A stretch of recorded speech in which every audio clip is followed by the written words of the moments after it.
first time I got shot at. Here's a company of grunts at that particular place, kind of dry, high country, and we're out of water. We're not getting resupplied. So we are cutting into the base of a banana tree, get some water, and we start getting shot at. And we're laying on the ground, and I happen to look over, and there's Bradley. And hey, Marv, what do you think now? Curious Humanography is proud to partner with Utah Honor Flight, part of the National Honor Flight Network, giving veterans the trip of a lifetime to Washington, D.C. to visit memorials built in their honor. Each flight is free for veterans and made possible by generous donors. To learn more or support their mission, visit utahhonorflight.org and find your local Honor Flight hub at www.honorflight.org. Also, if you'd like to see more stories like this, please support us by subscribing to our channel, liking, commenting on the video, and sharing it with your friends. Your support helps us continue to bring stories that deserve to be heard.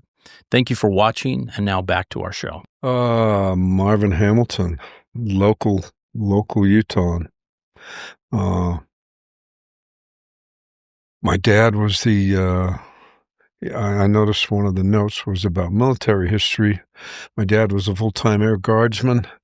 He was the fire marshal and ground safety officer out at the Utah Air Guard Base, ran the crash fire department for 27 years. Wow.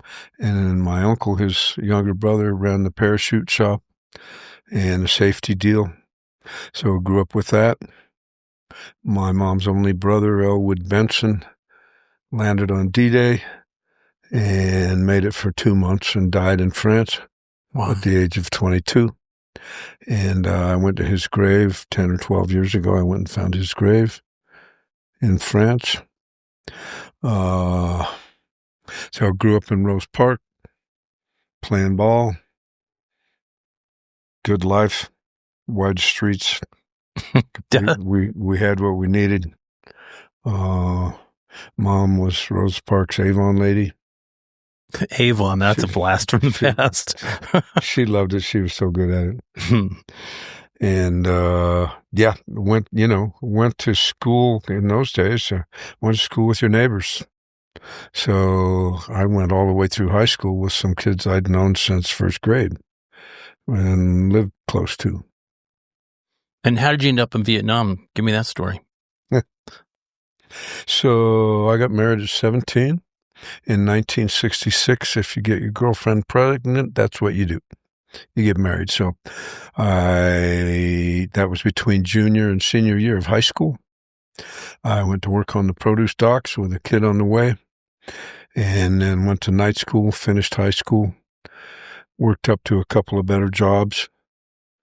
And in October of 68, came home, find my wife and 2-year-old moved out, and she'd moved back to her mother's and planned to get a divorce, and was rehooking up with her old boyfriend who just got back from Vietnam as a Marine. I'm 19, dumb as a box of rocks. Said I got to get out of here. I got to get out of my life. My dad had always figured he'd get me in the Guard. He knew all these people, but in 1968, everybody wanted in the Guard. That wasn't going to happen. Couldn't get in the Navy either. I was groomed in the 50s. There's a picture of me at about age 10 at Christmas time in full fatigues, sitting behind a machine gun on a tripod. Right. So that was October. By the end of November, I was gone. I was in the Army. You went and signed up? I went and signed up for 2, just like being a draftee, knowing what that meant for nothing really knowing what it meant, but knowing that meant I'd just be in the infantry going to Vietnam. They were drafting 30,000 a month at that point. I showed up on the 26th of November of 1968 downtown to go in the Army with a shiner from a little scuffle from the night before in Park City. My boys had taken me to Park City and we got in a little scuffle with the University of Utah football team. So How did that end up? It ended up us running down the street and getting in the car to make an escape. But of course, as you can tell, I'm still proud of that somehow. It was a badge. And then that night when I'm in old World War II barracks in Fort Ord, California, I'm thinking, man, I've screwed up a couple times, but I've really fucking done it this time. You know what I'm saying? You felt that? Yeah. Like, oh, damn. Yeah. What was Fort Ord like? You know, I still can't quite figure out why it is that everybody has seemed to, the strategy seemed that they had to hate us. You know, even either the civilians cutting your hair or the other Army guys handing out your clothes. I've never quite figured why they hated us so bad, but what do you mean? They just treated us just fucking move on. Just shut up, worm. Just, you know. So, you know, basic and AIT. I mean, I was very athletic. I could hold my own. I was a squad leader right out of the chute, but lost that after about a week because our drill sergeant let us know that at the end of the cycle, when we all did what was called the PCPT, Physical Combat Proficiency Test, that we'd be winning it. And that therefore, if you smoke cigarettes, you're done. You're not smoking anymore. So, of course, I got caught smoking. So, you know, yeah, basic was your basic deal. It was kind of hard, but I did well. How long was it? How long were you there? I don't know, maybe 12 weeks. You made good friends there? Made several. Yeah, you do. You just have to, because that's all you got. I think of a guy often who he and I used to sing in the shower at night, harmonize Beatles songs. And I'm talking a big shower, okay? And and that may be part of the strategy around why they come at you, what looking at the past looks like so mean, is to get you to form a unit and be cohesive with each other. Just a quick story about my dad. It was his birthday recently, so I've been thinking about him a lot. So when I graduated basic down near Monterey, California, was only going to get a few hours between that and then move to AIT, knowing that they were willing to come down to see me graduate basic. But what I asked him to do was to wear his dress blues, so my DI would have to salute him. Sergeant Cologne, I'd like you to meet my father. So 90 seconds of absolute awesomeness, where this little prick who'd been making my life hard for about 12 weeks had to salute my dad. That's a great story. And that was my dad, you know. He never, ever quit supporting me on any level. Yeah. Was he scared for you going over there, you think? Yeah. He hated it. He came up out of the World War II generation, like a lot of folks. The opinions around Vietnam were starting to change. It's changed a bit while I was there. He'd already lost a son. They'd lost my little brother at the age of 6 to diphtheria. Oh. 3 years before I was born. And, but I went, and he was a smart guy. I went out to I grew up out at the air base because, I mean, that was like his place. I mean, when drive up and down the ramp in a big fire truck and in and out of airplanes and radar towers. And as a kid, I mean, that was awesome. But yeah, so I went out there to strategize with him around this whole thing. And I wanted to be a chopper pilot. And he said, no, you don't. Not if you want to come home. You don't want to be a chopper pilot or an officer. You'll be better off just being a grunt. And he was right. There were times when it was clear to me we were out in the jungle. We weren't worth messing with. We were a platoon of grunts for what it would cost them to mess with us, because we'd be calling in air support and artillery and all this shit. I'm pretty sure at times that was maybe the safest place to be, was just out in the jungle. But I'm sorry. You're good. Now let's go. What happened after Fort Ord? Then you graduated from there. Yeah, and you come home for a couple of weeks, which again is just such a waste of time. It's really a hard time. I think it would be easier to just go. Yeah, but you get to leave, and like I say, you're out of the loop. You know you're going. You know, you already know people who've gone and died. People from high school or people you played football with. At this point, what's going on in the war? Because this is what, 70, 71? 69. Oh, 69. Yeah. So that happened in 68, which was a huge factor on many levels, including the political climate around the war, which is why I mentioned your friend was in what I called the early war. So the war prior to Tet of 68 is kind of thought of as the early war or the first war. And then after that, because that's when 68 was the highest casualty year for the U.S.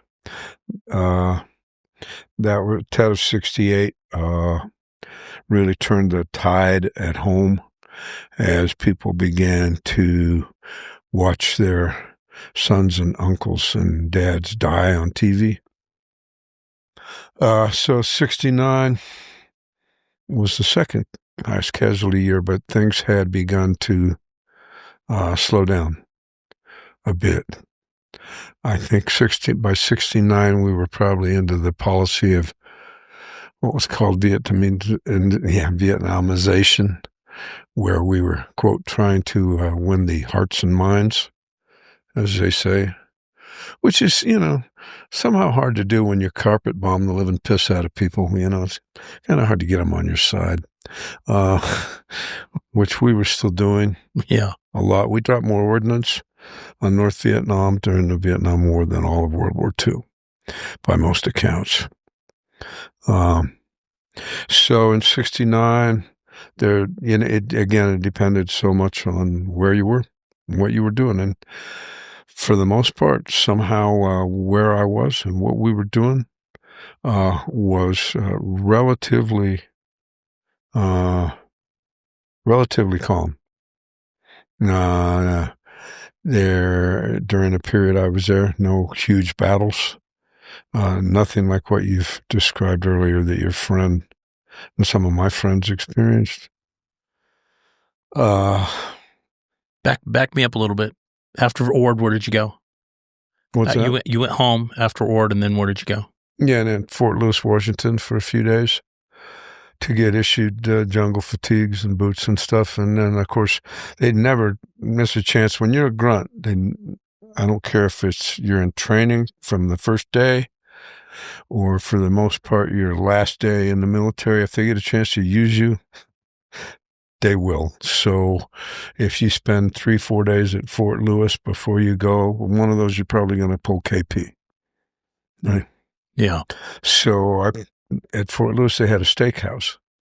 And what the steakhouse was about was the guys getting off the Freedom Bird, coming home from Vietnam. The first thing you do, you herd them right into this steakhouse, and they get a steak to order, right? First thing. And by the way, no new uniforms of any sort. We're still just in our very faded jungle fatigues. But so I pull KP in the steakhouse at Fort Lewis in my new shiny jungle fatigues and my new shiny skin and my new shiny everything. And these guys come in, they look like animals, right? I'm actually working in the dining room, which was called the DRO, the dining room orderly, picking up placemats, that whole thing. And these guys are looking at me. And how are we with language here? You're fine. You say whatever you want. So this one guy says, so where are you going, man? I said, 4th Infantry Division. He said, the fucked up 4th? Get the fuck away from me. You're a dead man. So then probably the next day got on the bird. Wow. Well, when you saw those guys, what's just, you're just going, oh, this is bad. Yeah. This is a bad thing. They were men. I mean, there were only a couple of years difference in our ages, but they were men. I mean, we felt like we were fresh. Yeah. We were boys. Yeah. Yeah. So then we got on the bird and... what'd they fly you over in? Continental Airlines. Oh, my gosh. That's so weird. So, I have a song called The Stewardess, and it's about that. And what caused me to write that was I was flying to Kerrville, Texas, where there's a big music festival in about 2000. I was a finalist in their New Folk competition. And, when you live in Salt Lake, you generally fly anywhere you're flying Delta, right? And about halfway between here and Texas, I realized we're on Continental. I flew Continental to Vietnam. And that's when I began writing that song. So on the way to the Nam, we stopped in Alaska, we stopped in Japan. I think that just those 2 stops. And then roll into Cameron Bay, where it's hotter than shit. And they don't tell you anything. You don't have any idea when and if or where you're safe. From the time you get off the bird to get on buses and you're rolling through urban areas, all you got are stories. So you don't know from that very second whether the road might be mined. You're safe, but you don't know it. I told a friend a while back, it's kind of sad, but it's probably not unusual for guys like me. I'd rather be in danger and feel safe than be safe and feel like I'm in danger. Because that just never goes away. Yeah. Feeling like you're in danger when most time you're not. And part of what we learned as we started to first coin the term and began to do research into what's become so common now around PTSD is that it's not just an isolated traumatic incident. It's also a prolonged period of time where you don't feel safe whether you are or not because you don't know it. In Nam, you don't know it. Right. And I'm sorry. So so you get to Cameron Bay, and you watch some films about VD and get some more shots and a few things like that for a couple of days. And you told me before this, you weren't with anybody you knew either. I was for a minute there. Oh, you were? Okay. But that was it. Then they split you guys apart. Yeah. Yeah. And then you're getting on a bird and you're going north and you're going south and so I get on a bird and go up to the 4th Division headquarters, base camp, main thing up in Pleiku in what's called a replacement depot or what we call a Repel Depot. And I've always been a little bit of a, I was a good student, but I always had a little bit of, I like to act out a little, A little rebellion? Mm-hmm. Mm-hmm. Always. Even from grade school. Marvin, I'm so surprised. It's such a good what would compel you to dribble your basketball in the window? So we get to the Repel Depot, whatever it is. I think it's the first day we're there. We're in formation with a couple hundred guys in our brand new fatigues and shit and standing, quote, at attention. And I'm just standing at ease smoking a cigarette. I'm thinking, what can they do? So, did they call you out? Of course. And? I got pulled out, and I spent the day traveling around the base camp with a guy and a deuce and a half, burning shit, pulling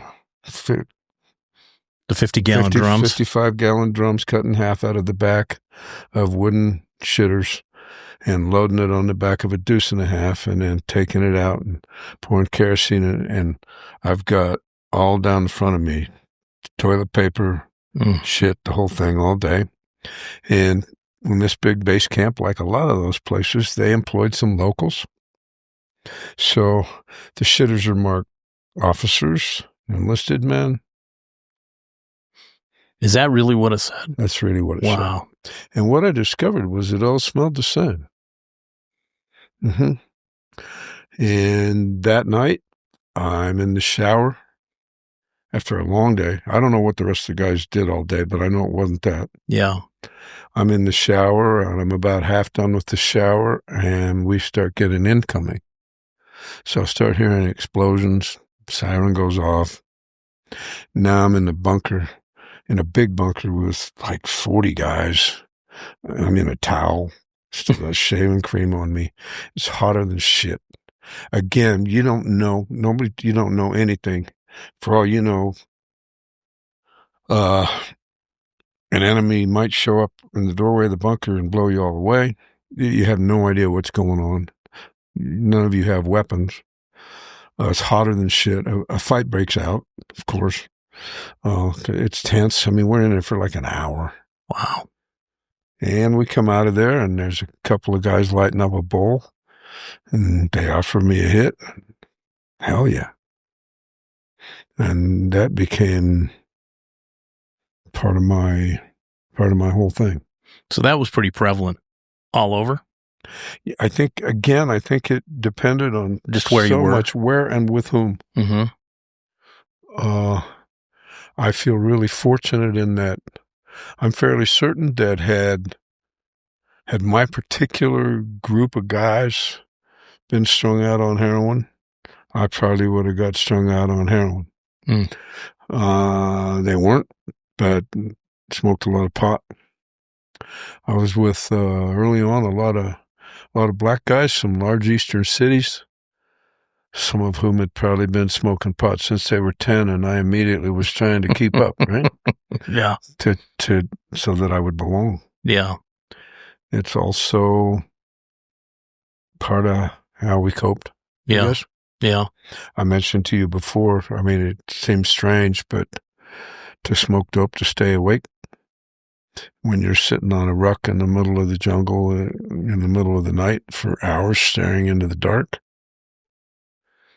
and you're doing what's called observing light and noise discipline. So you're throwing your poncho over your head anytime you're firing it up. Although the noise part, they always knew where we were. We were so noisy. Yeah. A platoon of grunts. I mean, we're just stupid. You know? Now, how long were you on this at this camp before they maybe a week or a little less. They took us out for some kind of little special, I can't remember. They always do this. Some kind of little special training or in the local countryside. I don't even remember what it was. I don't think it was anything meaningful. And then I don't know, a handful of you maybe at the most. Probably takes a Jeep or a truck ride down to the chopper pad, and you get on a slick. You know what a slick is? A Huey? Yeah, the Huey, yeah. You get on a slick, and you fly to Camp Radcliffe, which is on K. How far away was that? A bit probably south. In terms of the chop, it was a good, because I've also done it in truck. It's hard to tell distances, but it was probably about a 40-minute chopper ride. Yeah. To Camp Radcliffe on K, where the battalion and the brigade headquarters are. Had they told you anything about what was going to happen there? You were just completely in the dark. Oh, yeah. Wow. Yeah. And, yep, they take you into a little hooch, and a guy issues you an M16 and some ammo and a rucksack and some of that stuff. And then... How big is that area? Is that where you're going to stay then, or is that where you're going to base out? No, you wish. That's like downtown living. That's that's a cot in a barracks. You're going camping. We're going backpacking. Yeah. Yeah. I'm going to a firebase, which is just the top of a hill that's been cleared off with concertina wire around it.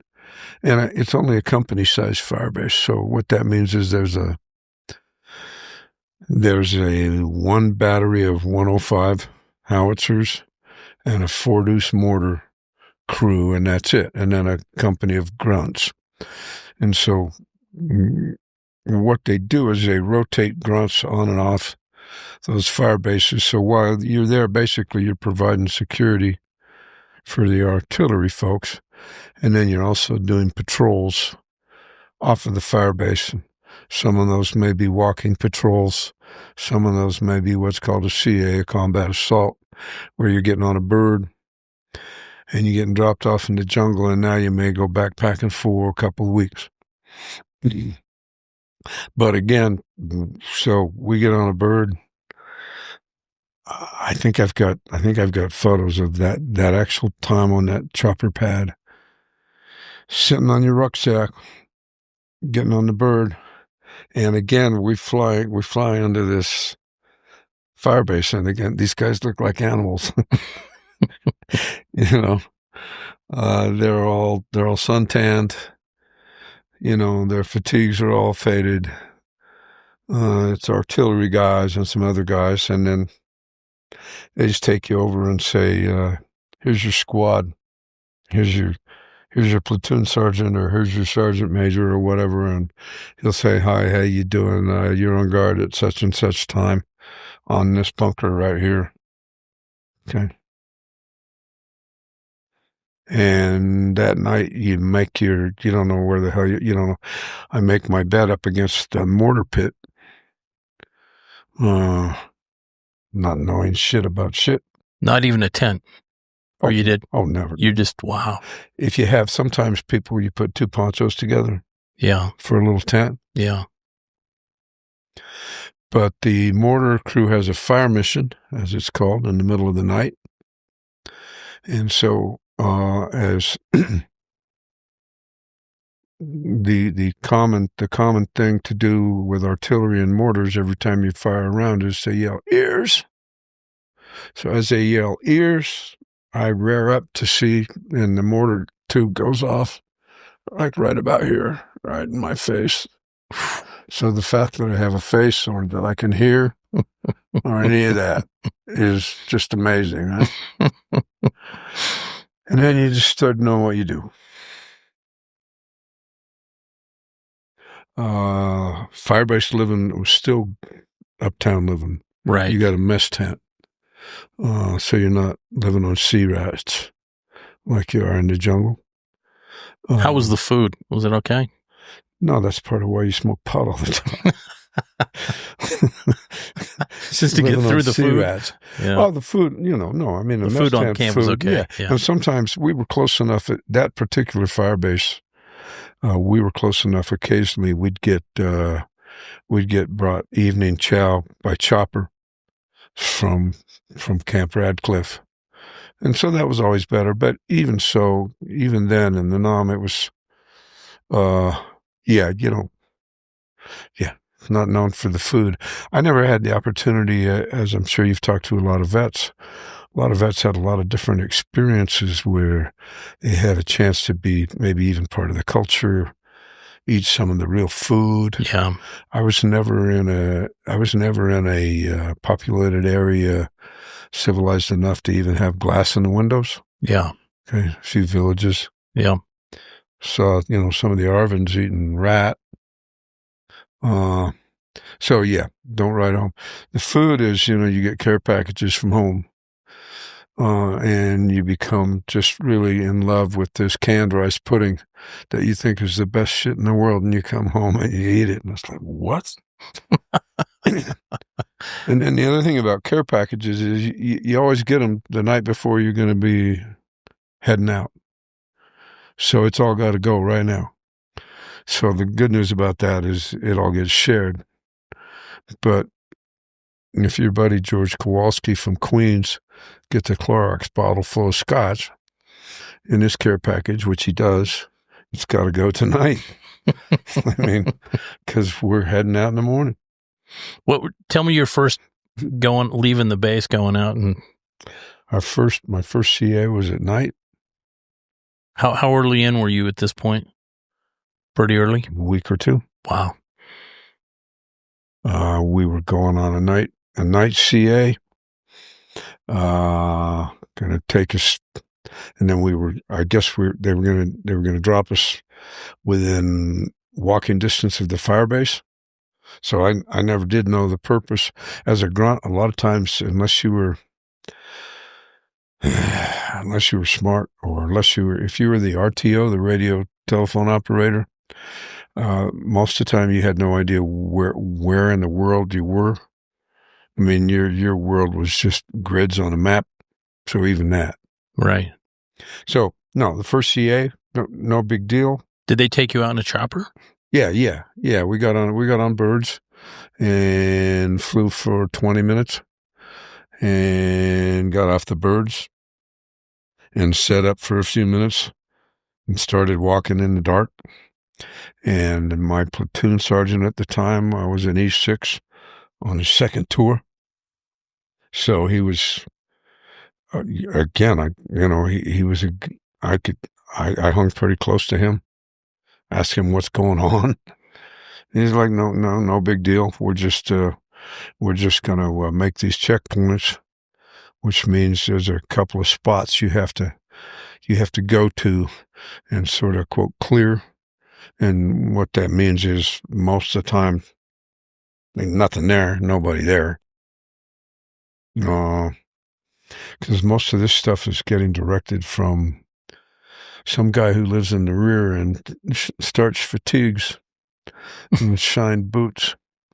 And he's just saying, go look here. Flies around in his little helicopter up above. Yeah. Was there worried about landmines or booby traps or any of that stuff? That's why I'm asking this guy, is there anything to worry about here? And he's not really. We're probably okay. This is his second tour. Yeah. Yeah, we're probably okay. I'm not sure why we're doing this, but I think we're okay. Obviously, if you were to have one of those things happen, that would change it, but we didn't. Right. I think we spent the night out there and walked back into the Firebase sometime the next day. And you never saw anything? No. Every night on the Firebase, the artillery guys and the mortar guys had fire missions. So I don't know, looking back, I don't know who they were bombing. I don't know who they were bombing, who they were shooting at, who they were supporting. Truly don't. Yeah. And gosh, yeah. Putting it this way, it's you can see why, because you're living under a lot of stress, not knowing anything. You don't know. Right? That's stressful in a weird sort of way. Not only that. Can I grab my fleece? Absolutely. Are you getting cold? Yeah, absolutely. So how often would you go on those missions then? Well, I mean, it would totally depend. So that was relative. Living on a Firebase, I mean, again, I understand that if you were Tet of 68 on a Firebase that got overrun, that ain't the same. And no disrespect to any of those folks, but for me, Firebase living was uptown living. It was a bunker, usually, a mess tent, sometimes a shower, not necessarily, but a bunker, a mess tent, wire around you, versus just sleeping on the ground. Yeah.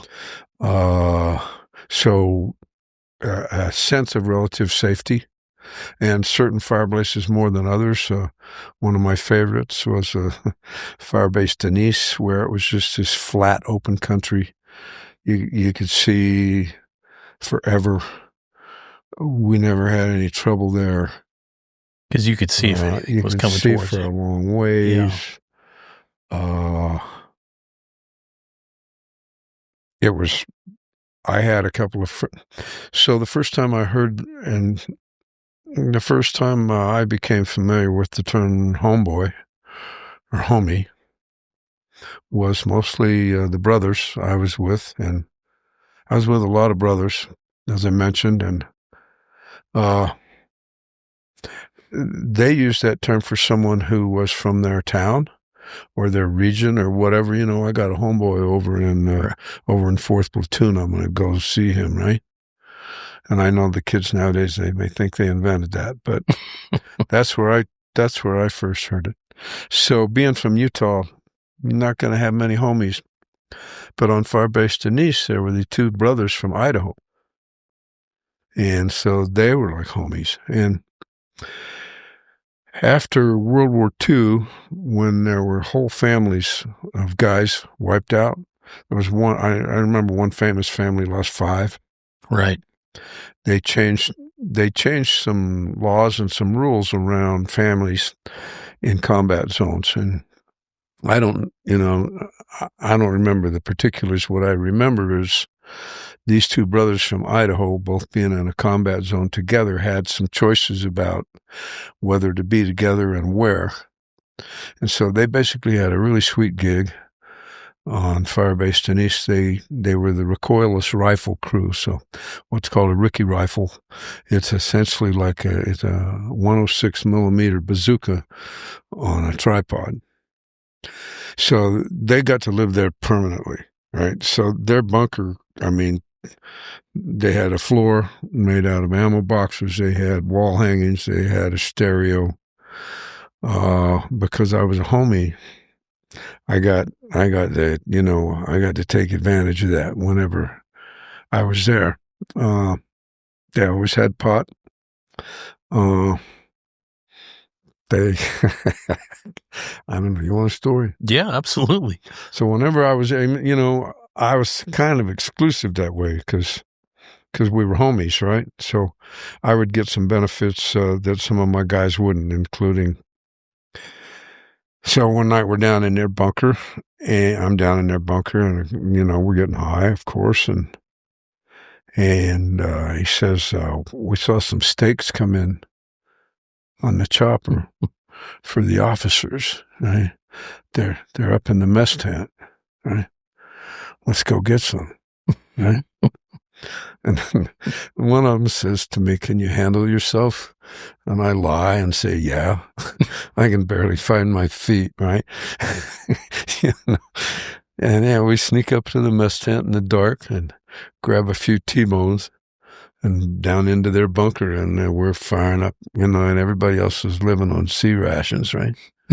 And but then, as often is the case, and it's part of why it becomes so hard for so many people to relax after decades, is about the time you relax, some kind of shit breaks out, right? So there's some kind of firing going on, and somebody's firing some tear gas and blah, blah. So you just while you're cooking the steaks, while you're mellowing out and having a good time, and you gotta go, and that's just not uncommon. And of course, the word is, and the word always, especially in the jungle, is that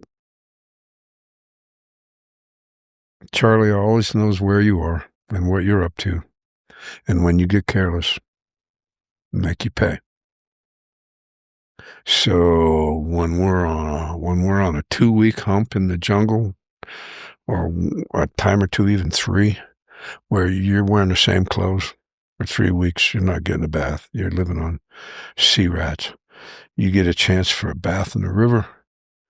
You're going to do that, but not without everybody else pulling security while some of you are in the water, right? Because, and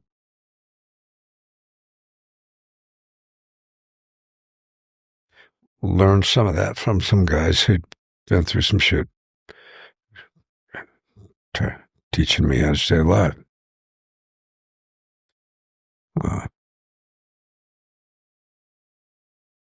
A very interesting, hard socio-cultural thing was that when you're a new guy, you really don't have any friends. You're stupid. You're dangerous to be around. You haven't been through any shit. You don't have any shared history. Nobody wants to be around you when you need. Because you're untested. Is that what it would You're be? untested. You're stupid. You just don't have perspective. I had the good fortune of hooking up pretty quickly. I became the assistant gunner to this big brother from Chicago, Smitty, who'd been through some shit. So he's the machine gunner. I'm the assistant gunner. So now, wherever Smitty goes, I go. I have a little bit of a position. I have a little bit of a role. Not to mention, I have a guy who has learned how to stay alive and is teaching me how to stay alive. And is also teaching me that that's essentially my mission, is to stay alive and help my buddies stay alive. And and then, of course, that's also why I'm trying to smoke dope with these guys when we're on the Firebases, sitting around in a bunker, almost this size. Right. If we cut the door off. Yep. With 8 or 9 guys, most of them brothers, and just sitting around smoking dope, and I'm trying to keep up, and I'm falling out, And they're entertained. Right. You're saying that part of that ritual was to integrate yourself in them so they would have your back and they would know you would have their back. Yeah, although I didn't think of it that way consciously. Yeah. But to somehow find your way socially, to begin to belong. And then as you had some experiences together. So the first time I got shot at, the night before, we're just sitting in the trail, having dinner, having sea rats, and we're just going to be crashing, on the ground. And a guy who had been there a while and was in my squad, Bradley from Boston, hey, Marv, with whom I'd connected. I'm talking about combat, and I hadn't seen any. And I'll be damned that the next morning, when we're pinned down a little bit by a little sniper fire because we're out of water. So the 4th Infantry Division had the largest, what's called AO, area of operations, and the least amount of air support. And that was the word at the time. Anyway, so here's a company of grunts at that particular place, kind of dry, high country, and we're out of water. And, we're not getting resupplied. So we are cutting into the base of a banana tree, get some water. Yeah. When we start getting shot at a little bit. And we're laying on the ground, and I happen to look over, and there's Bradley, and hey, Marv, what do you think now? Hey. I don't know where that was going, my friend. I don't know where that was going. What happened there then? What went through your mind? Was it just surreal? I was still too young and too new to have a brain in my head. So what happened was Smitty and I are ordered out into the clearing to cover the LZ, which was like really fucked. Because now we're out in the open. So Smitty's the gunner, I'm the assistant gunner. And within a few minutes, a couple of Cobras, what Cobras are? Yeah. Gunships, 2 miniguns, so a minigun on each side. Yep. 6,000 rounds per minute each. So they don't even pop, they just buzz. Yeah. At night, with tracers, it's a solid red line. Mm. And then rockets. So miniguns and rockets. 2 Cobras come rolling in, and one of them stops right above us, 25 feet maybe, firing rockets and miniguns. And I'm thinking, can they see us? Do they even know we're here? Is this it? Right? You know, the noise, indescribable, and the firepower. And they work out on the tree line for a little while, blast the shit out of everything. There's nobody showing up, nothing. And then we kind of regroup, and they call for a patrol to go find whoever was shooting at us. Even though I'd been taught to never fucking do that, I volunteer to do that. And so we go on about a 6-man patrol up this trail through the jungle, being led by this guy who'd been through some shit, McBride.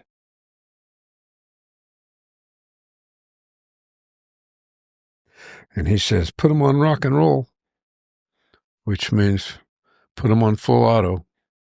Put your 16s on full auto. And we start heading up the trail, and we're only walking 10 minutes, if that. And it's like, down, everybody down. And we all hit the ground. And what they've done is cut this mountain yard, because we're in mountain yard country. Montagnard, the indigenous folks, Vietnam. They've cut this mountain yard VC, who has the guy who'd been shooting at us. He doesn't have a weapon. He's got about a half a dozen rounds of SKS ammo, and sandals and shorts and a boonie hat. I've still got a photo of him. And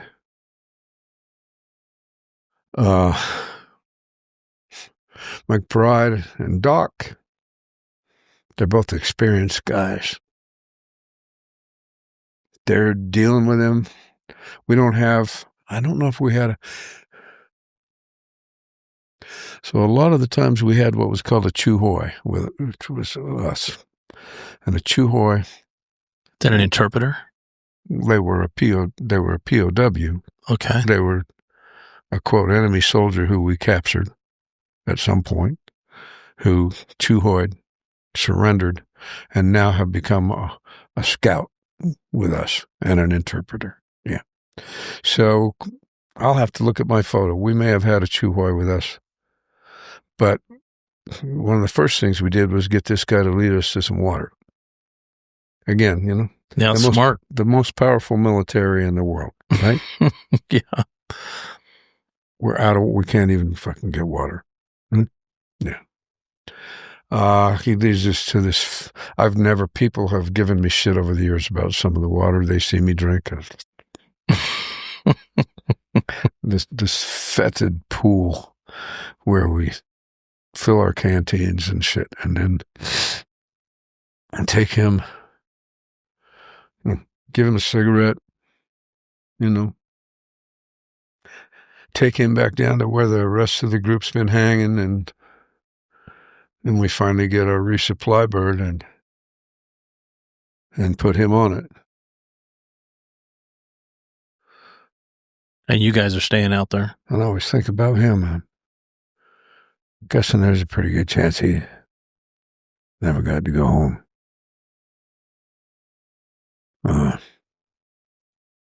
Yeah, and then we just go back to whatever the hell we're doing, which is we're on a hump. We're walking so many clicks every day, making checkpoints. We're not running into any enemy. We're supposed to be. I'm so new. I'm getting blisters on my feet. And then the medic works on my feet every night, cuts all the dead skin off, douches them with peroxide, and then eventually you get calluses, And I can't remember that particular hump. We didn't have any more issues on that hump. So I got a question. The guy you captured, was he, did he have a lot of fear in his eye after being captured? You remember that or no? Was he playing it cool or what he was, can you imagine? No.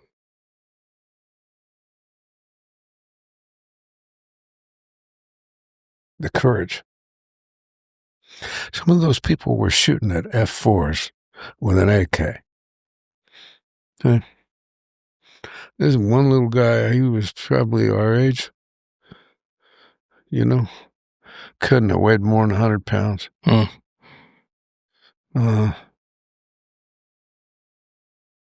He was stoic. No, he was just stoic. Yeah.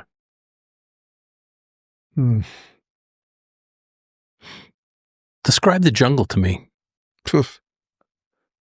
Triple canopy. Places where the sun never, ever shines. Centipedes 14 inches long. I'm going to sleep with them. You don't. Oh, my God. Excuse me. I can't sleep here. There are centipedes here. You're right.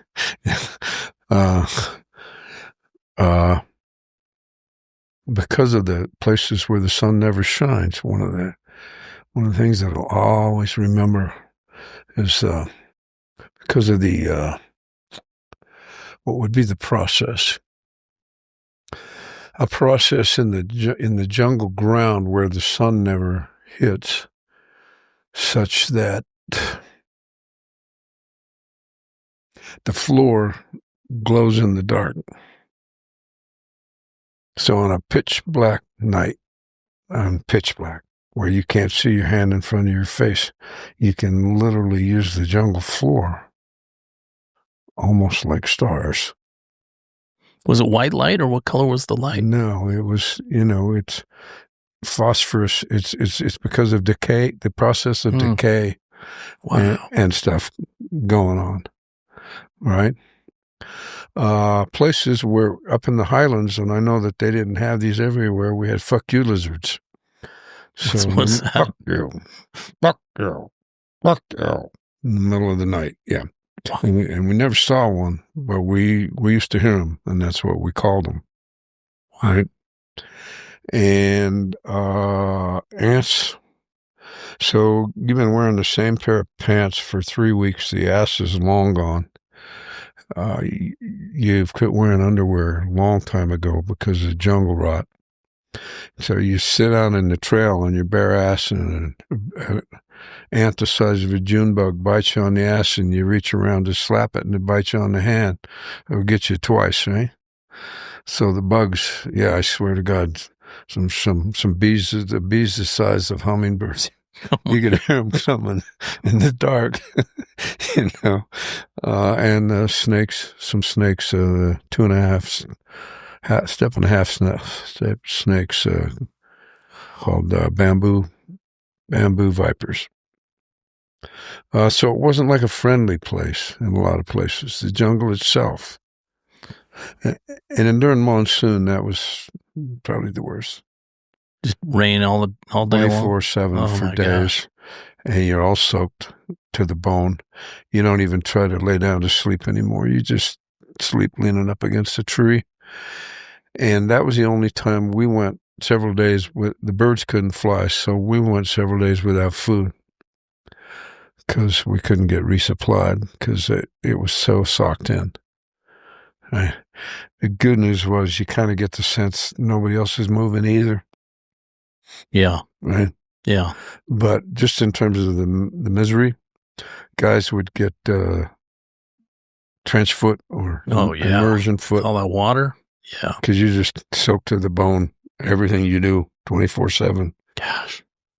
The jungle, interesting place. When I traveled to South America in 1977 to Peru and Colombia, Ecuador, I wasn't interested in going to the jungle. I believe it. The Andes and all of that. And obviously the jungle is also a big opportunity there. I wasn't interested. In a way, you were aliens in this land that's totally inhospitable. It was a little bit inhospitable.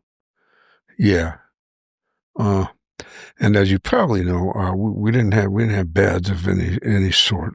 We just slept on the ground with a poncho liner, and until some of the newer guys later in my tour started rolling in with air mattresses, which I would just slice with my knife, because you're not sleeping on that fucking noisy air mattress around me, because they're noisy, and I don't want to be that high off the ground.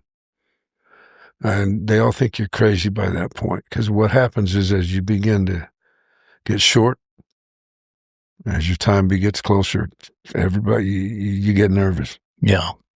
And so you don't have credit. They just think you're nuts.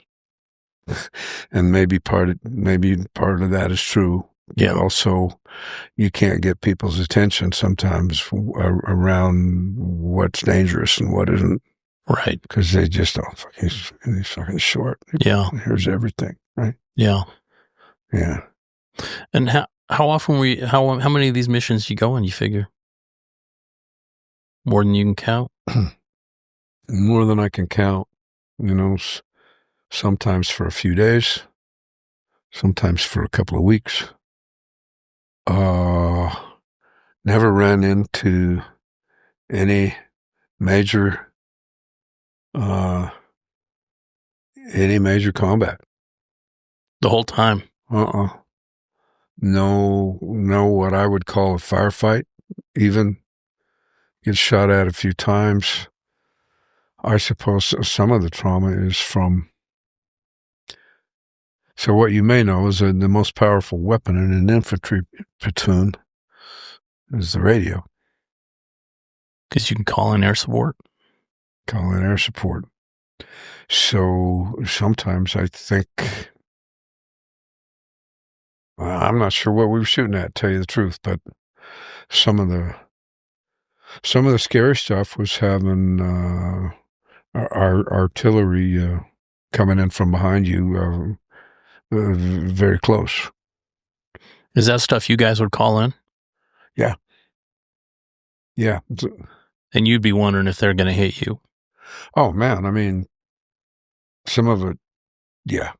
And as you may know, and when you watch the Ken Burns series on Vietnam, what they learned to do, what the VC and the NVA learned to do fairly early on, was we were really taking a toll on them with artillery and air support, and so what they learned to do was get really close to us, because that sort of negated that. Because early on.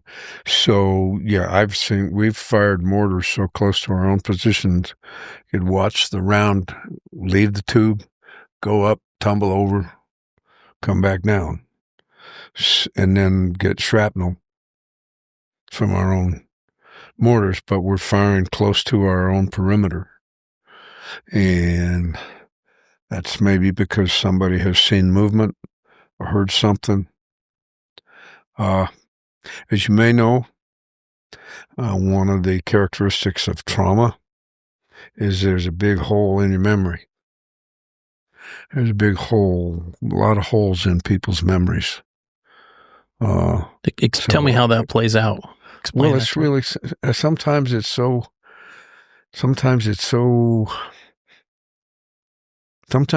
so much I wish I could go back, if that makes any sense. Because I'm surprised at times how many spaces of time just seem to be lost, if that makes any sense at all. Like to go back to see what happened, or to replay it again, or? Yeah. Wow, that's no, I've never heard anyone Well, That's I mean, interesting. it's weird that, and then with some regret to go back and change it. Of course, it's not doable, but that idea to go back and be able to go back and change it, Right. to change the outcome.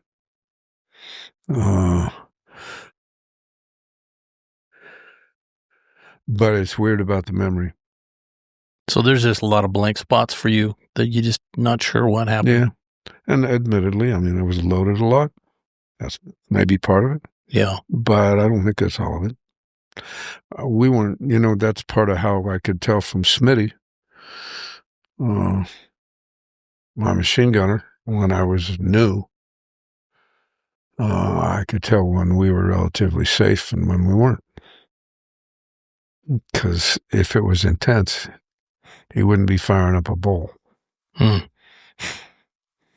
Even though we got on choppers high all the time, not knowing what was on the other end. Kind of how we rolled. And tell me about the machine gun. What as a machine gunner, what did that entail? And what was the gun like? And just give me some of the details of what that responsibility was.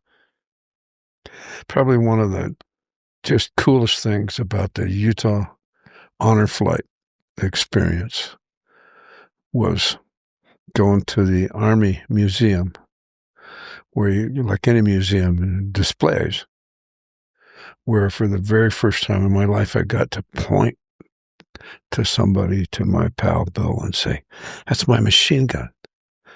That was it right there. That's what I carried. The statue of this guy carrying a machine gun, that's me. See that ammo? What's he carrying on his pack? Is that an ammo? Yes, that's an ammo can. That's the only way to keep anything dry. That's where you keep your letters and a couple of personal effects, is an ammo can." So I felt completely naked and hugely lightly armed if I had anything less than an M60, a 45, a Claymore mine, and 2 grenades. That's what you carried with you? Yeah, times. The 60's an awesome gun. Was it fairly reliable? Yeah. You keep it clean on the inside. During monsoon, it gets completely rusty on the outside. But it still functions if you keep it clean? Yeah. Oh, hell yeah.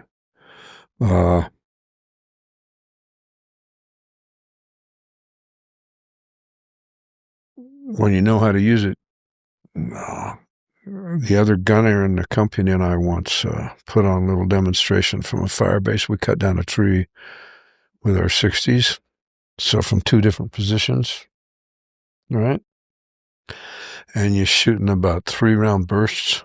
That's where you get, when you're going for accuracy, when you're not trying to just keep people down so your guys can move, but when you're shooting about 2 to 3 round bursts,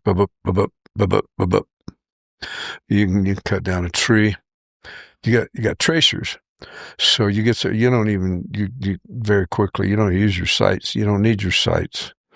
It's like a big squirt gun, right? I mean, you can walk your rounds up to whatever you're firing at because you can see where you're going, right? When you go out on those missions, how much ammo would you carry with you? You got to have at least 1,000 rounds for a gun. So the gunner's usually carrying at least 3, his own, and then the other guys in the squad are carrying a couple hundred rounds each, just around your neck, right? How heavy was the rounds? I don't know. I mean, they're 7.62 millimeters, 308 rounds, same as a 308 Winchester or an AK, essentially. And the M60 weighed how much? 23 pounds. Did it get heavy walking around or no? Yeah, but you're 20 years old. I mean, and the word was, our packs were, when you're starting out, most of the time you're carrying 3 days worth of sea rations and then water and your other stuff. So your pack's heavy along with so the 60's an extra burden. Yeah. And because of that, you're supposed to be, you got an important role in the squad. Part of your job is to try to take care of everybody. So when you're on a fire base or something like that, you're supposed to get a couple extra privileges for your 60 gunner, like not having to pull KP, for instance. You're always right in the door of the chopper because you're the first guy off. You got to be the first guy off.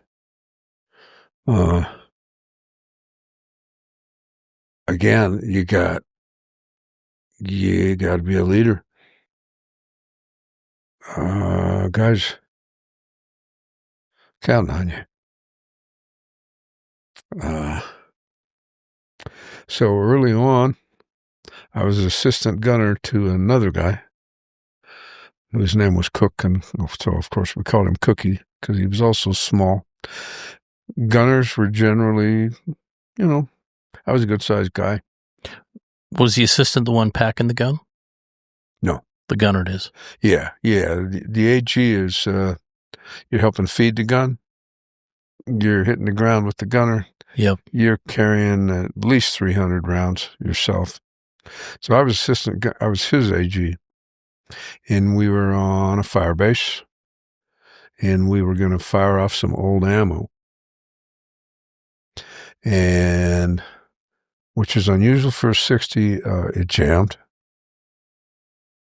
And we tilted it up to open the cover, and when we opened the cover, it went off into a rock and ricocheted and came back and got me in the upper quad. And I was really, really lucky, obviously. I got about probably like most of the round, probably the end of your little finger, about 6 inches from my junk in my thigh, and went in there several inches and stopped, and I got dusted off and seen at a kind of like a MASH outfit for a minute, and then saw this doc every day. So then I stayed in the rear at that point and had to get treated a couple times a day. I was ambulatory. I could walk, but this doc was awesome. I think, again, I was new. He was a captain. So this is pretty early on. Very early in my tour. Wow. In a lot of ways, unfortunately, too early for me to know how to use that. Right, right. Because I'm telling him I'm ready to go back out. And he didn't know you're not. Right? In fact, we get to a point where he says you need to go to the hospital because you need to be getting dosed with antibiotics because of this climate and different issues. You're not. Did you get infected? It's not healing. Right. He's douching it and padding it with gauze and all of this a couple times a day, every day. And it's, in there a few inches, a hole big enough to kind of stick your finger in. Yeah. And he says, you got to go to the hospital. So I guess I get on a bird. And this time not a chopper, but probably a caribou, which is just smaller than a C-130, a cargo plane, and fly to Quignon, which is on the coast, to an evacuation hospital where I spend, I don't know, a couple of weeks. I watched the moon landing. Wow, really? That was when that was going on? Wow. And I just show up to the nurse's station several times a day and get a shot in the ass of antibiotics. Otherwise, I'm ambulatory. Are you itching? Are you itching psychologically to go back? You feeling guilty that you're not there? What's going through your head? But I've also met a guy and we've scored some dope and we're staying stoned most of the time. For the first day or so, even though I'm that new, I'm fascinated flushing the toilet because we got a mess hall. Yeah. And actual, bathrooms. Yeah. I mean, it's a hospital. Yeah. I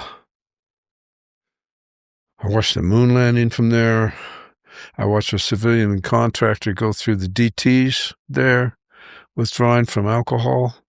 They probably didn't know that was one of his issues. I don't know what he'd been admitted for, but he woke me up in the middle of the night and he was hallucinating and he's gone. Can you see him? Can you see the hairs?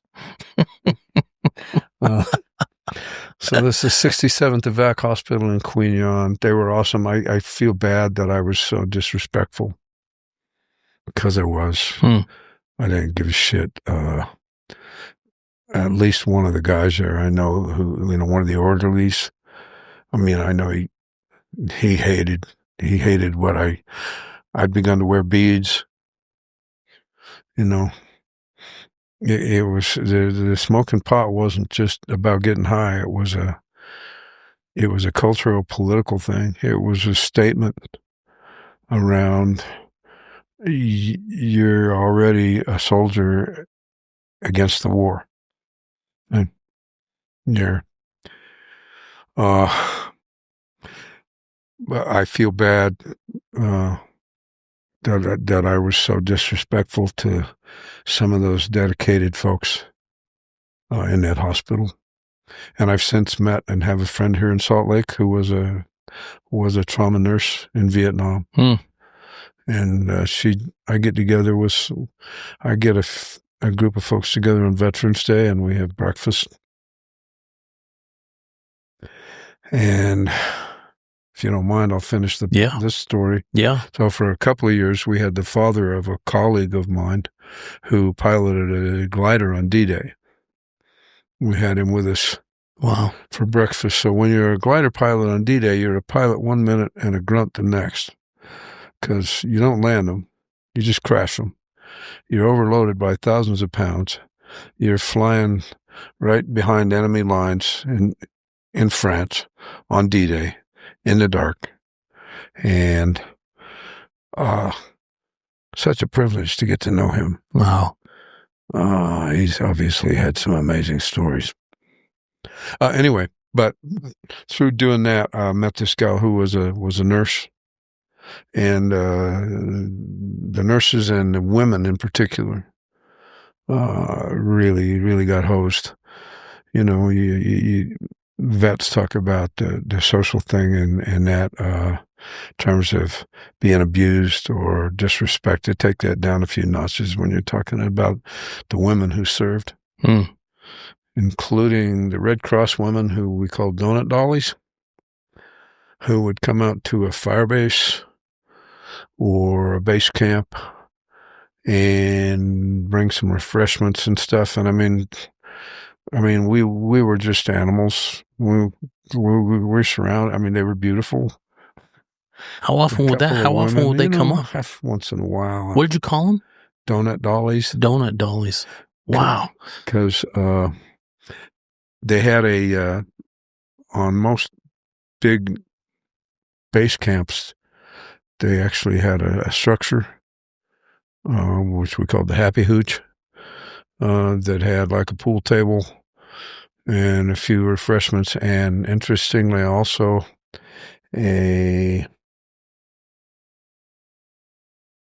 how would you call it? A sign-in book, a journal, a place for you to sign your name and when you were there, and be damned if there wasn't a guy on there who I knew from here who had just been there a couple weeks before. Really? Wow. At the Happy Hooch. Yeah. They were... How long would they be on base? They'd come out for an hour. Oh. Well, I bet that was a real commodity. It was out in the jungle. Oh my gosh! Well, it wasn't in the jungle. Oh, it would be on the base. It'd be a fire base. Yeah. Yeah, or a base. And even still, That's probably so I'll unusual. always remember Thanksgiving when we got to stand down, as it was called, and had a big party and had some donut dollies come, and all these guys are all standing around, not really knowing what to do. We're just all in awe. And my friend Charlie just goes right up to him. Hi, I'm Charlie Mann. I'm from Missouri. How you doing? God, how you doing, babe? You know.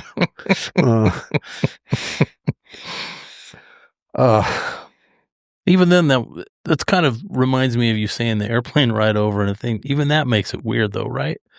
Bringing a little touch of civilization into that such an animalistic place is so it's right. It just adds to the oddity of that. And I know that some of the guys in the real big bases like Tonsonhood Airport and all that, they got to see Bob Hope and shit like that. But that wasn't you. I guys. was never in a place like that. Yeah.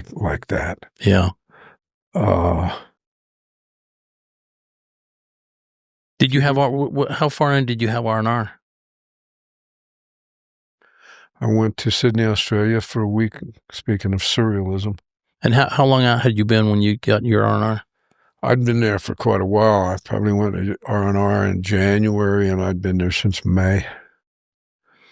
And you went to Sydney? I'd never been anywhere. I'd never flown anywhere from Salt Lake until I went to Fort Ord. And now I'm in Sydney, Australia, again, by myself. By yourself? Well, you know, I met this guy from a relatively, he was from my battalion. I met him when we went to go or whatever. So he and I, we got a room together, but we didn't really roll together. Partly because he was, I guess I wasn't already doing so well. You weren't real sociable at that point. I guess there was one place in the whole city of Sydney, Australia that was off limits to U.S. servicemen. And I was there by noon. What was that place? It was called the Down Under, of course. There's a full 5-piece rock and roll band playing in the middle of the day. You could buy drugs, you could get a hooker, you could do whatever right there. And not proud to say that's what I was up to. So it was very, very surreal being in Sydney, knowing that you're there for a week, you're going back. Guy I went with, he and I spent at least one day together. We met a couple of gals and spent a day. We went out to a koala bear sanctuary and went to dinner at some big place that they knew where it was like a formal dinner, and they called us out, had us stand up. Was that weird? It was weird. It was also, I mean, the Aussies were, they were really friendly to us. They were good to us. But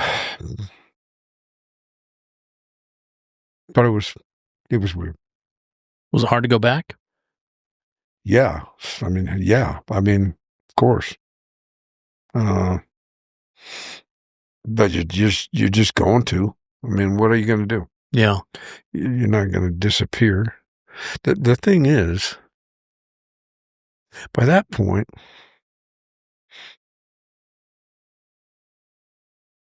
your only family, the only folks you really care about in the whole fucking world, are in the jungle.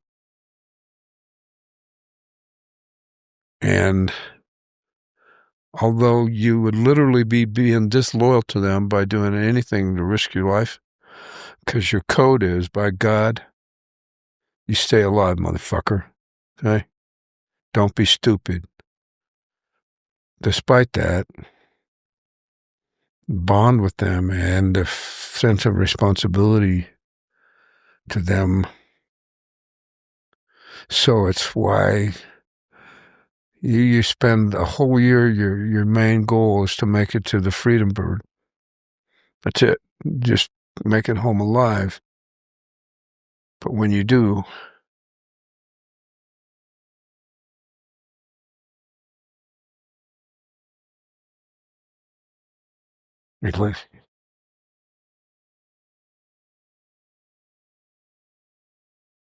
leaving them there. So,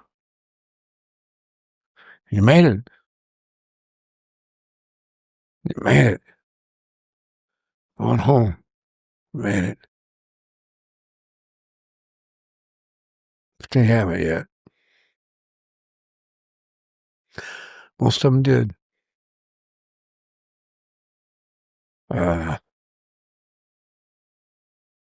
Again, no time to process anything. You get on the Freedom Bird. Was that another Continental flight home? You know, to tell you the truth, I don't remember. We were getting high on the bird. We would load the front end of cigarettes with pot and leave the back end with tobacco, so that by the time anybody smelled it, the pot would be gone and it'd just be tobacco, right?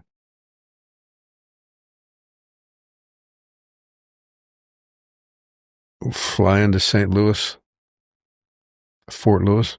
Yeah. Go into the steakhouse. The same steakhouse where I had pulled KP, and have a steak. And now you're that guy. Now I'm that guy. And all you want is home, right? Just home. You don't care about nothing else. You don't care about anybody you're with. At that point, you're already disconnecting. You just, all you want is home. And your folks have only known maybe for a week that you're coming home. Because of the way things worked. Yeah. And there's a guy in front of you that's got a whole duffel bag full of pot, and of course gets busted. You know, I'm not carrying as much as a seed.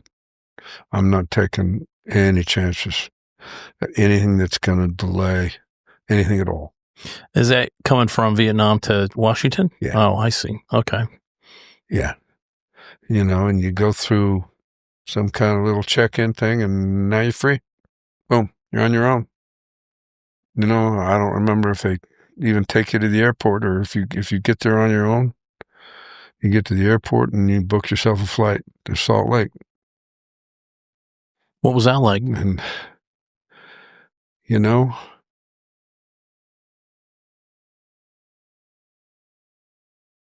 my sister, who was my closest friend always, didn't know I was coming.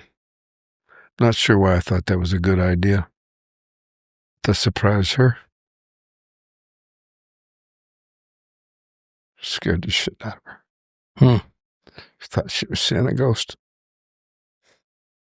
I mean, she was thrilled. They were all thrilled. But my folks didn't know. They're just kind of, I don't know, I think treating you like maybe they would if you just got out of the psych hospital. You know, I think it's pretty clear I mean, you've been communicating via mail the whole time.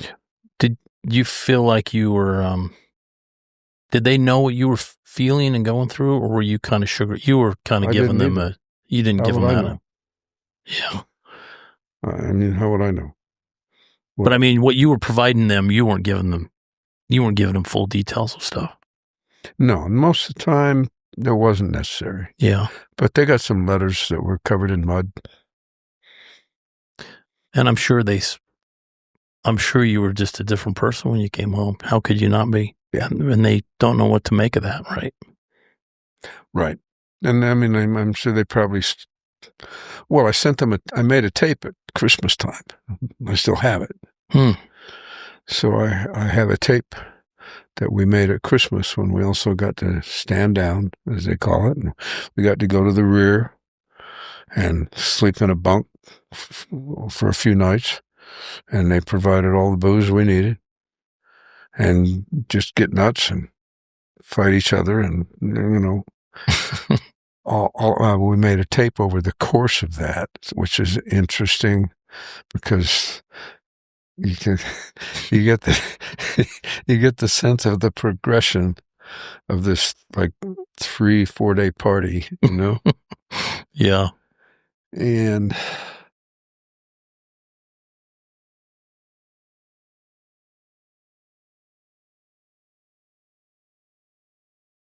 my guy Larson, who's on the wall, he's on that tape.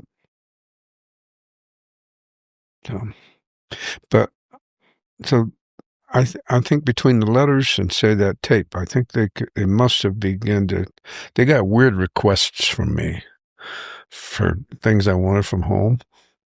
For instance, Jefferson Airplane. Good call. So tapes of different musical groups. Pipe filters. Rice pudding, of course. Mom's homemade chocolate chip cookies. That now is a box of dust that started out 6 weeks ago as cookies. Right? Was the dust good or no? Of course, Yeah.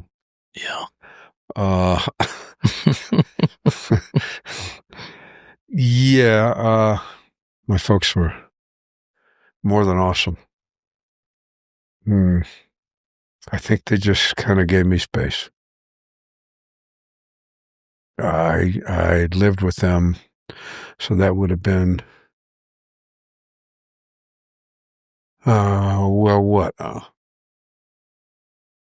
I can't remember now. I may have had a month leave. It may have only been a couple of weeks. And then I had to report to Fort Carson, Colorado, where I had about 5 months more to do in the Army. And that must have been hard. That was the worst, actually. What do they have you do there? That was the worst.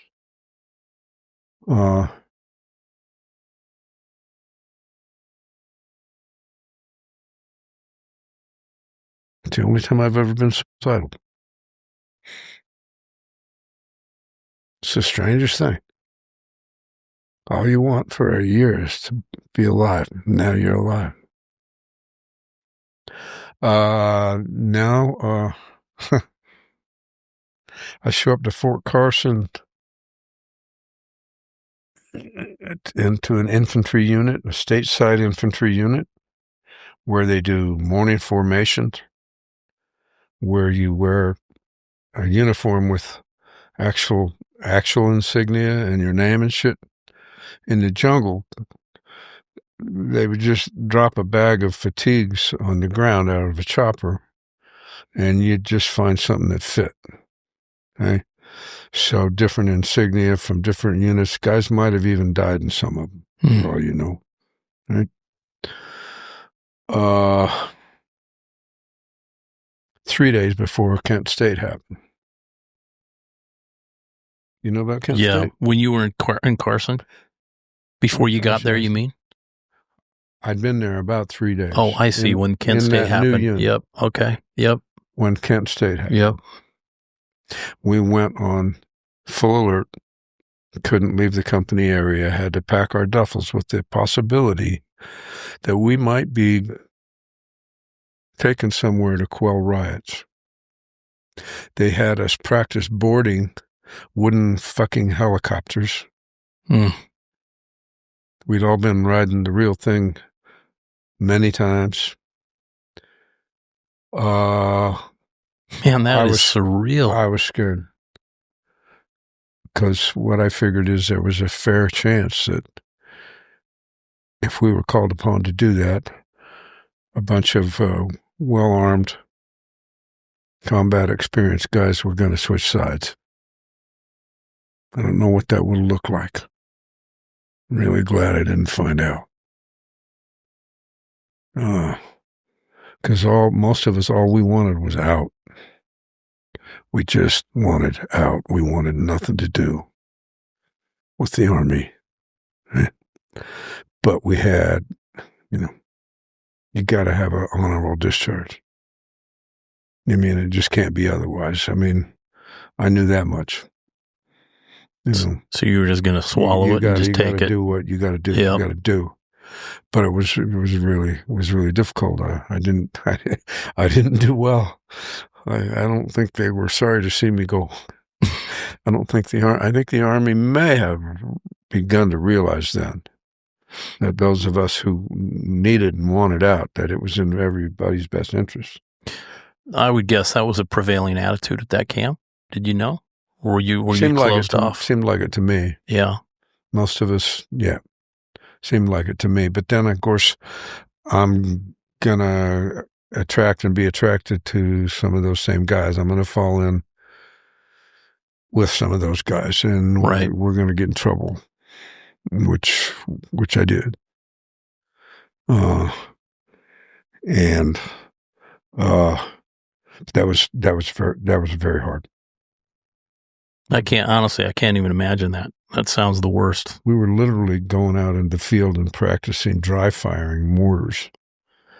Right? It just seems stupid, right? It just seems stupid after what you've been through. That just seems ridiculous.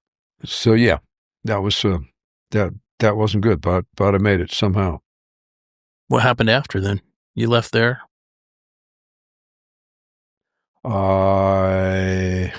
Somehow, I mean, I was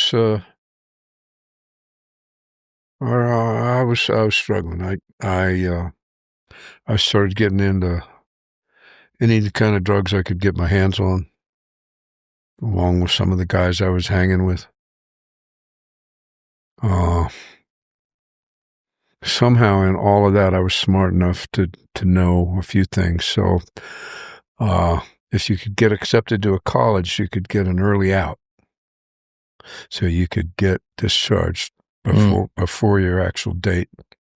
So I applied to what then was Utah Technical College, which has since become Salt Lake Community College, and got accepted. And so I could get out early. The way it works, of course, in the Army, I mean, as if you needed any extra shit. You do all of this stuff to submit your paperwork and all of that, and it sits on the sergeant's desk for a week, and then it sits on the captain's desk for a week, and then it goes to battalion where it sits for another week, and then it finally makes it to brigade where it gets lost. And then you can start over.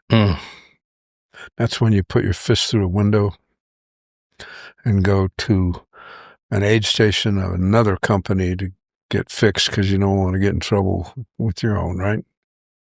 But anyway, I was able to make that happen. So I got accepted to Utah Technical College and got out.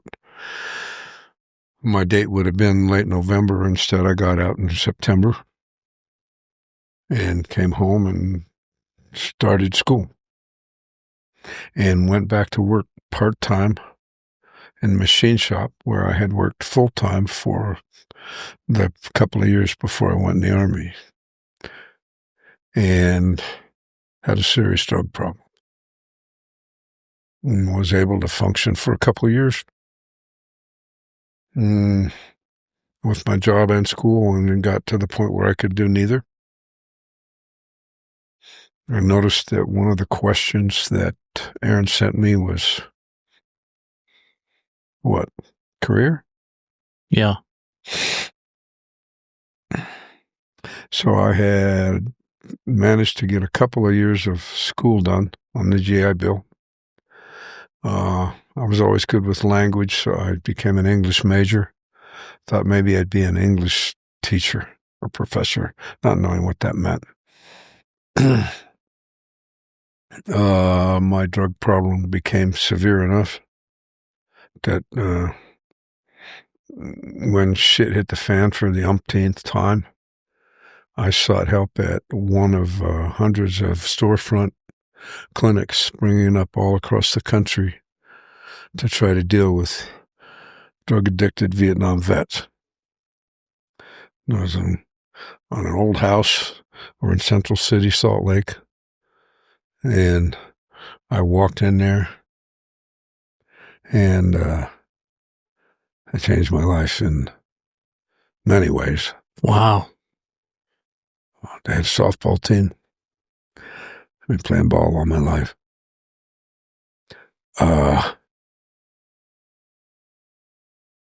The VA was leasing the house from a guy who owned it and the property next door. He became one of the counselors. I mean, he was a very wise and kind man.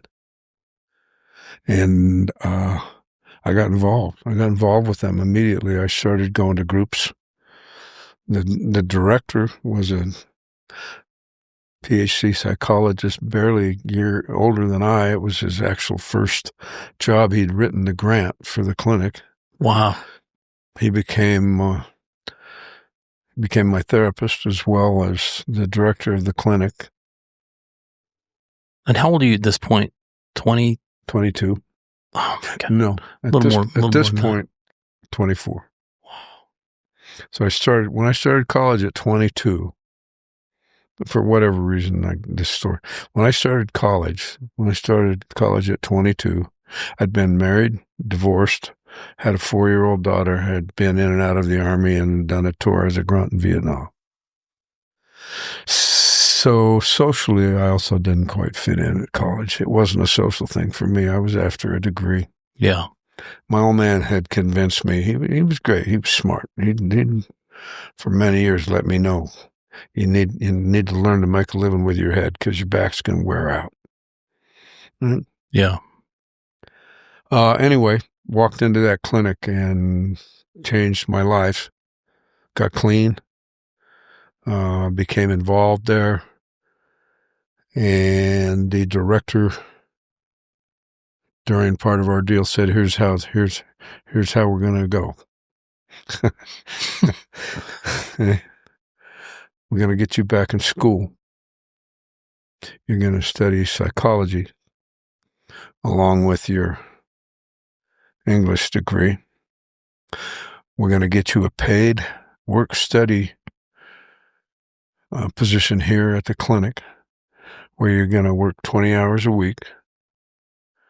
I'm going to begin to give you a caseload of patients. I'm going to teach you all I know about doing psychotherapy, about working with veterans, on and on. And that's how it's going to go. And that's how it went. Is that how it went? And that's how it went. I got back into school, started studying psychology, worked at the clinic. Now I'm facilitating the group with the same group of veterans I had been a patient with 4 months ago. I continue also to be a patient technically. Right. Everybody was flying by the seat of their pants at that point. If you were drinking and smoking some dope, that was nothing. If you weren't using hard drugs. Right. So that became part of my deal. I got back into school, did well at the clinic, and graduated with BAs in English and psychology, which unfortunately at that time also meant that my job at the clinic ended. So my first job after getting BAs in English and psychology was driving a chicken truck. Driving a chicken truck? Yeah, local delivery of, frozen I see. chicken and stuff to grocery stores and stuff for a meat company. Yep. Which, what else are you going to do with that massive education? But found a job as a, quote, guidance counselor in a county program that was also a very hard year. It was a really messed up program. But I knew I needed to get something on my resume. So I was able to get that on my resume for about a year and then got hired at the VA hospital on the alcohol and drug treatment unit. Wow. Obviously, they already knew me. And then all of my colleagues and friends most of them were PhD psychologists and clinical social workers. And it became clear to me if I wanted options, I needed to go to graduate school. So I worked there full time and went part time to graduate school to become a licensed clinical social worker, which I still do. I still see a few folks out of my home as a therapist. I would think that was very therapeutic for your own healing. It still is. Yeah. I get to see people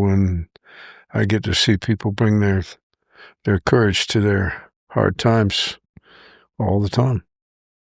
Right? Yeah. Mm-hmm. Yeah. Can't begin to express the gratitude I have for that. That was never on my radar, that's for sure. I like to think most of the time that all my experience, most of the time if people want to acknowledge the difference I've made for them, it's not usually thanks for your knowledge and expertise. It's thanks for being with me. Yeah.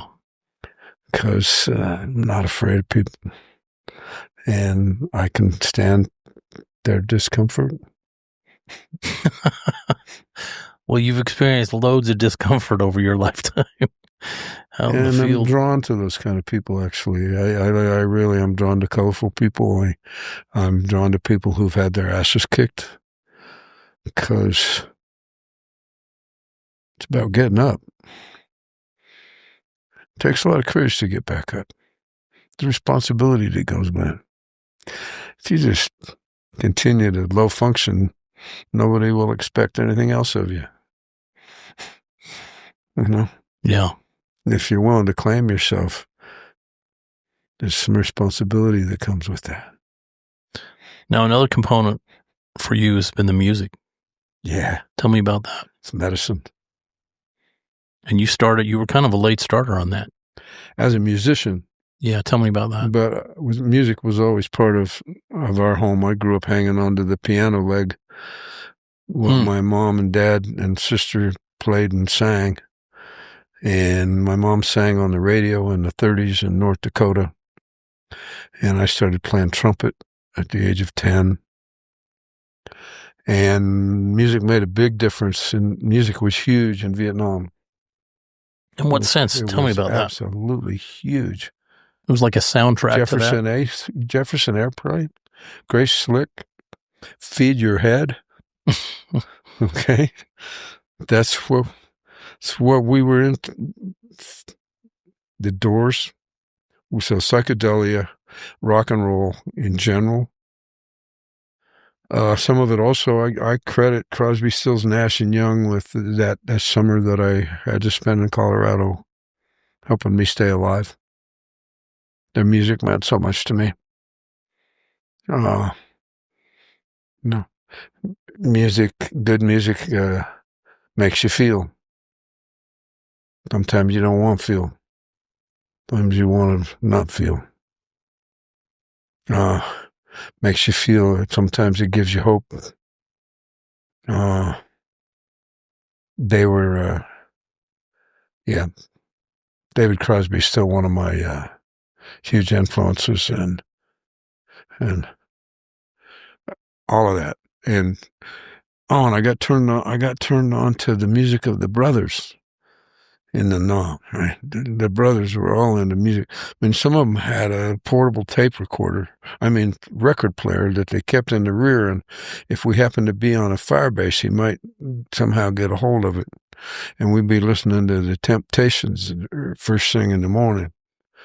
And so we had some cultural exchange through music that wouldn't have happened any other way. Guys, given as much as we were carrying already, guys were carrying cassette recorders in our packs in the jungle. Really? Yeah, absolutely. And in certain places in the jungle, we were listening to when we would use the batteries out of the Army radios when they were shot, but still, and we were listening to music in the jungle, all different kinds of music. Obviously, I was drawn to the counterculture, rock and roll, psychedelia kind of stuff, and it's what so that's all there was a time I think I have to think about that one. There was a time when all any of us wanted was our own place and some tunes. That's all we wanted. Just a pad and some tunes. Right? Yeah, so music was huge over there. It was a hugely important part of the culture, and that didn't change when I got home. And I picked up a guitar, actually, when I started that process at the clinic. I wanted some kind of physical manifestation of personal growth, if that makes any sense. So I got a guitar that I would play like once a year. And it wasn't until I broke up a long-term relationship at the age of almost 40 that I knew it became clear to me that part of what I was supposed to do was make music. And so I started playing every day, and I started writing. I ended up recording a couple of records, and I've been doing that ever since. And it's taken me places I would have never, ever, ever got, and met people I would have never met, and some of my closest friends. It's how I know them. I'll be going to a couple of gatherings during the holidays. I've got so I really don't like to go to gatherings where we're not playing music. No. We're just standing around making small talk. Yeah, I love to go to gatherings where we make music. Describe, it's kind of folk. What kind of music is it? Would that be a fair? I think folk, nowadays the term Americana comes up a lot. Some blues. Some deep lyrics. The songs I heard. Yeah. And how can people, if they want to go find your music, where do they find that out? Thank you. Yeah. I have a website, marvmusic.com, marvmusic.com. I've also got some stuff on YouTube. Dude, how'd you get marv.com, marvmusic.com? That seems like that would be a hard one to get. That seems like a high profile name. You think? Oh, yeah. I'm surprised you could get that. That's good. You must have gotten in on early on that. I did. I made my first record under my independent label, Best Dog Records. I released that in about 2000. So that's when I got that domain name, right? Mm-hmm. I've got 2 full albums on my website and a couple of new cuts. The new cuts are downloadable for free. Both the albums are individual tunes. You can buy the tunes for $1 a piece, or you can just listen. You can listen. You can just log on and listen for free. You can do that. So you're still making music? Absolutely. I am. Although I don't get a lot written these days. I guess I'm just not in enough pain. Life's just too easy. Because most people tease me about I don't write what many people think of as happy songs. A guy I used to play with a lot when we would perform. Let's play that happy song. Like the happy song. The one. Well, you don't get one side without the other. Yeah, it's true. It's absolute medicine. And playing music with other people is just incredible. I played solo for a while. A lot of restaurant music and stuff. I don't find that to be all that much fun anymore. So I still do a little of that, but I do it with other people. It's so much more fun. And collaborating is really fun, and it's a very intimate thing to share music. It's also incredibly fun and satisfying to sit down with a total stranger and start playing music together. You have this shared language, and it's, that's a really fun thing as well. Yeah. I do that once in a while. I don't get out and about as much as I used to. I don't have, my geezer. The honor flight. Tell me about that. How did you hear about that? And what is that for somebody who doesn't know? The honor flight, the Utah honor flight, although there are apparently a number of them in different states, the Utah honor flight is a group of folks, a group of incredibly caring, committed, all volunteer organization that takes groups of veterans to Washington, D.C. to tour the monuments, the important spots. So my very first time at the wall, had never been there. So I got to go to the wall for the first time and find my guys. What was that like? It was, I don't know. Don't know I can describe it. It was definitely healing. It was hard. It was happy. They've put so much thought into this. The Utah Honor Flight folks, they hit some of the small spots that you just don't expect. So I was kind of steeled, I think, for what I might feel at the wall and some of that other stuff, because I had some weeks and I'd been on the internet, I'd found my guys, I'd seen their pictures, I'd read about them again. But what I wasn't prepared for, about halfway between Provo, where you fly out of in a small, where you leave to a water cannon salute early in the morning. What I wasn't prepared for was mail call. And that got me. So they had some understanding of how important mail is to a soldier. You're out in the jungle, you got a chopper coming in with some resupply and maybe mail. And you got some mail, right? So we're halfway between here and D.C., and they get up in the front of the plane and they start talking about how important the mail is to the soldier, blah, blah, blah, and now we're going to do mail call. And they start calling off names and you raise your hand, and they walk back and hand you a folder full of mail. And it's mail from some of your friends and some of your neighbors. And I lost my shit. I wasn't expecting that. And it was one of the most thoughtful, powerful things I could think of. And then we landed in D.C. to another water cannon salute, and a whole line of people in the airport with signs applauding us, thanking us. And then we spend most of the first day off and on buses, because they've got a tight itinerary. What's also clear is that they've been working hard for a number of years to develop relationships clear across the country, including with people in D.C.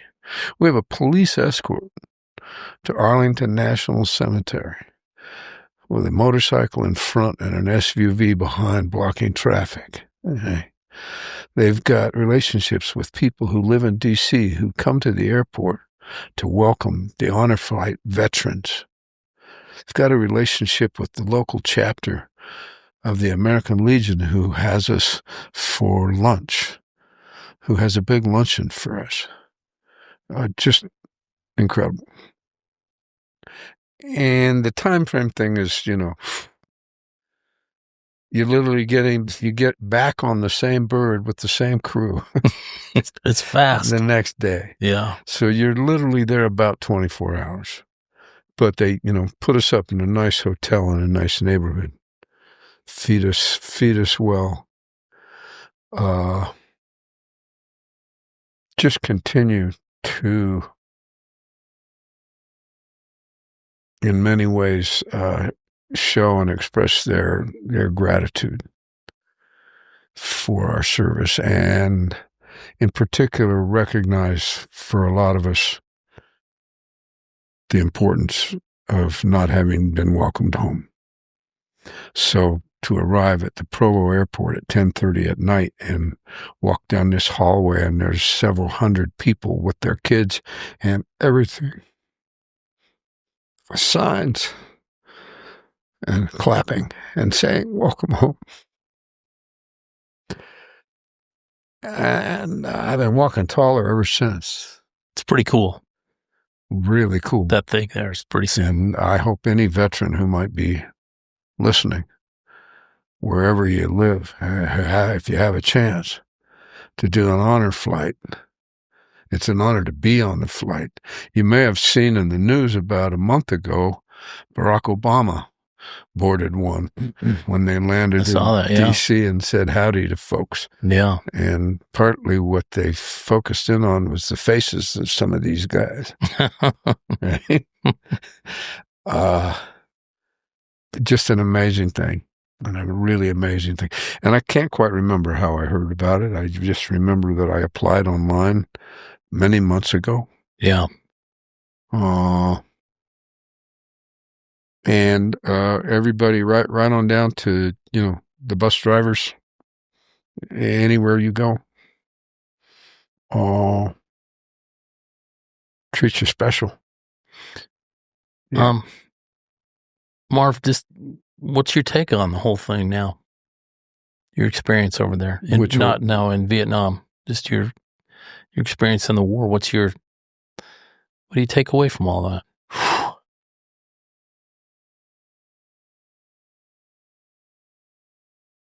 Really, really angry at what's going on nowadays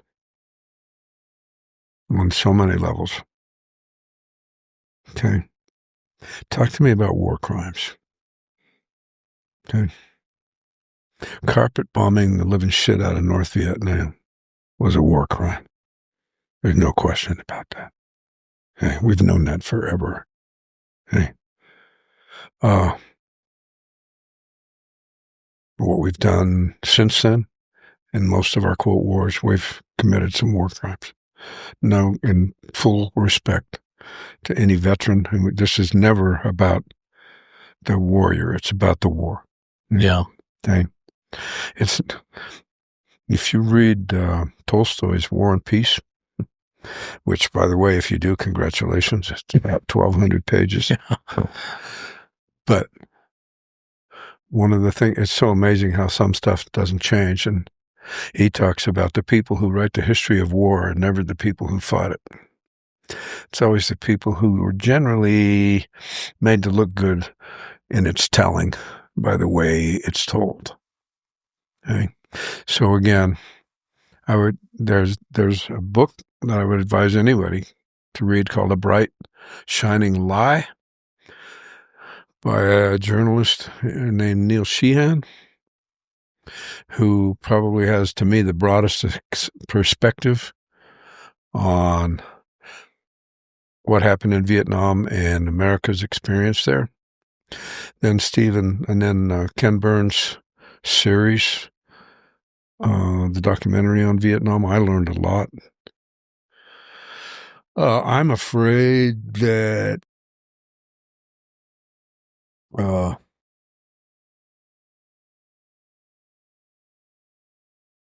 obviously, if you're at all grateful for who you are and where you find yourself today, it by nature then infers you have to be grateful for every moment that got you here. So I can't help but be grateful for who I only could have been through that, if that makes any sense to you. I appreciate your honesty and your just cerebral take on what happened. I am so fortunate in so many ways, including that I don't have anything to hide. So I appreciate the opportunity. I feel very important, of course, that anybody would want to hear what I have to say. Well, let me just say what you said. Welcome home. Well, thank you. Welcome home, brother. Thank you for sharing. You bet.